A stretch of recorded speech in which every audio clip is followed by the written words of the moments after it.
సినీ పరిశ్రమకి సంబంధించి ఇక గడ్డు కాలమేనా?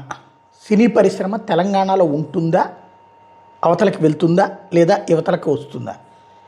ఎక్కడికి వచ్చినా ఏం చేస్తారు పాపం? మెయిన్ సినీ పరిశ్రమకి సంబంధించి ఇప్పుడు ఆత్మవిమర్శ చేసుకోవాల్సిన సందర్భం వచ్చింది. ఒకటి, ప్రభుత్వాలతో ఎలా ఉండాలి? ఒకళ్ళు ఉన్నప్పుడు ఒక రకంగా, ఇంకొకళ్ళు ఉన్నప్పుడు ఒక రకంగా. ఫైనల్గా సినిమా ఇండస్ట్రీ అంటే మొహమాటం కోసం ప్రేమ, మొహమాటం కోసం అభిమానం నటించడం కాదు. బాధ్యతగా ఉంటే, అంటే రాజకీయాలకు అతీతంగా ఉంటే ఉండాలి, లేకపోతే లేదు.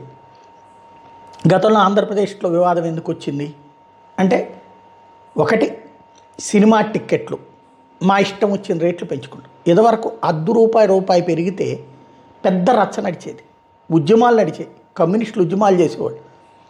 రూపాయి పెంచిన దాన్ని చివరికి మళ్ళీ రూపాయికి తగ్గించేటటువంటి పరిస్థితులు. అలాంటిది ప్రభుత్వాల చేతుల్లో పెట్టుకుని మరి ప్రభుత్వాలు బాధ్యతగా ఉండాల్సినటువంటి సందర్భంలో ఒక విచిత్ర పాత్ర పోషించినాయి. అదేంటంటే, నువ్వు కొట్టినట్టు మేము పెట్టినట్టు అన్నట్టు. ఎలాగా? ప్రజల కోసమేమో ధరలు కంట్రోల్లో పెడుతున్నట్టు నటించినాయి. తీరా చూస్తే పవర్స్ పెట్టుకుని, అంటే అంతకుముందు ఏం చేసేవాళ్ళు అంటే తెలివిగా చట్టం చేస్తున్నాం అని కోర్టులకు చెప్తూ ఉండేవాళ్ళు. ఈలోపు చట్టం ఇంకా రెడీ కాలేదు కాబట్టి మేము మా ఇష్టం వచ్చిన రేట్లు అమ్ముకుంటాం, మాకు లాభం వచ్చే రేట్లు అమ్ముకుంటాం అని కోర్టులకు వెళ్ళడం. కోర్టులు ఏం చేసేవి?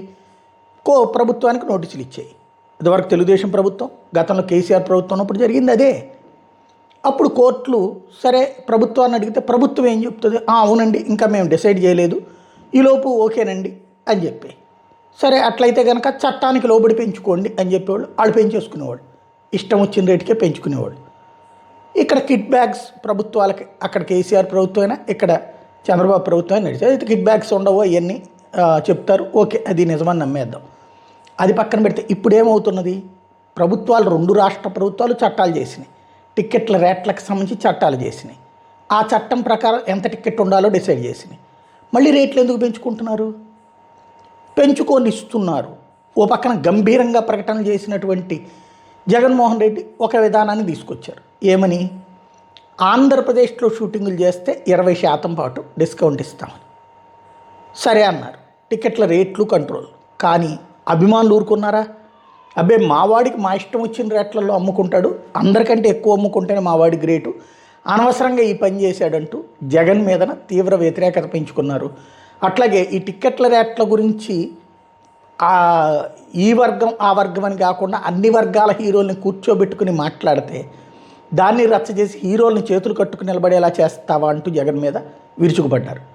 ఇప్పుడు విచిత్రం ఏంటో తెలుసా? అందులో ఆనాడు జగన్ని ఆ విధంగా ద్వేషించి జగన్ ఫిక్స్డ్ రేటు పెట్టి మళ్ళీ అయినా ఈ 100 రూపాయలు 150 రూపాయలు పెంచుకోవడానికి అవకాశం ఇచ్చాడు.